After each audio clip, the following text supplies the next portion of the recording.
name is Pelo Khasu. I'm a property valuer with 15 years bank valuations experience. I have worked at the Department of Public Works as a contract administrator.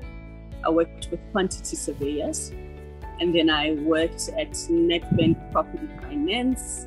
I then went to Investec, went to Nedbank Private Wealth, and I am currently employed at Nedbank Corporate and Investment Banking.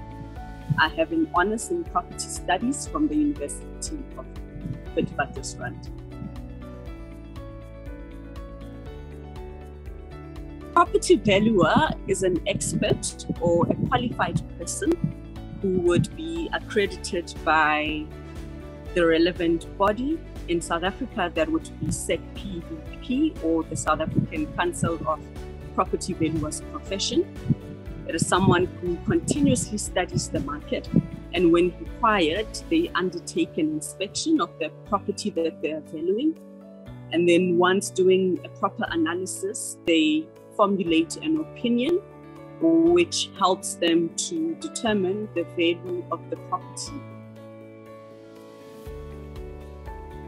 Valuer is required to value property for various reasons, and I think the most common user would be the municipalities, who use valuations for rating purposes and use valuations when they determine the rates and taxes.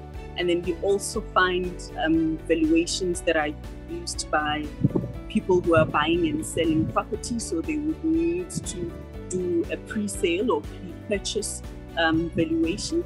There's many other reasons, which include insurance purposes, where you need to know what your property should be insured for. And then there's also legal reasons. For example, when you're going through a divorce, or when company directors are splitting and they want to split their assets. And then, when you're winding up your estate as well, that could be another reason. And then also, I think if you just want to know what the value of your property is, there are people that use them and companies that use them for tax purposes. So the career path that one can follow as a valuer, there's various sectors that one can find employment in. It can be the residential sector, commercial sector, agricultural sector, and I think the more specialized fields like your movable properties. Funny you should ask that. I was actually speaking to a colleague of mine who's 55 years old, who was asking me what they needed to study if they wanted to pursue valuations when they retire from corporate at the age of 60. So you could say it is a lucrative career, because you can do it well into your pension days. Look, the municipalities, the banks, private institutions are currently employing valuers, but you do find that a lot of people, once they've accumulated a number of years of experience and worked for various companies, made the relevant contacts, they go out on their own and start their own companies. Good question. I think, that's a question that a lot of people have been asking. A lot of valuers are asking themselves the same thing. But I think the future of valuations in the IT space will be determined by the agility of valuers and how quickly they adapt to the environment that they operate in. I think it's quite important in order to be relevant, it's quite important that you stay in the know of what latest technologies are out there. It's important that you know what new IT developments or softwares that are being made, which are basically created to simplify the type of work that we do. So it's for you as a valuer to identify that, and instead of seeing it as a threat, look at how you can use it to be an enabler of your business. So I think the future of valuation will remain in, the valuers who are forward thinking and do not see technology as a threat.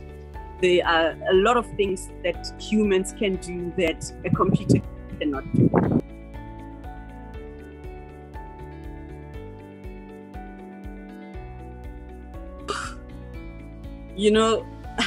That question actually brings tears to my eyes, because unfortunately that remains the biggest challenge for our industry.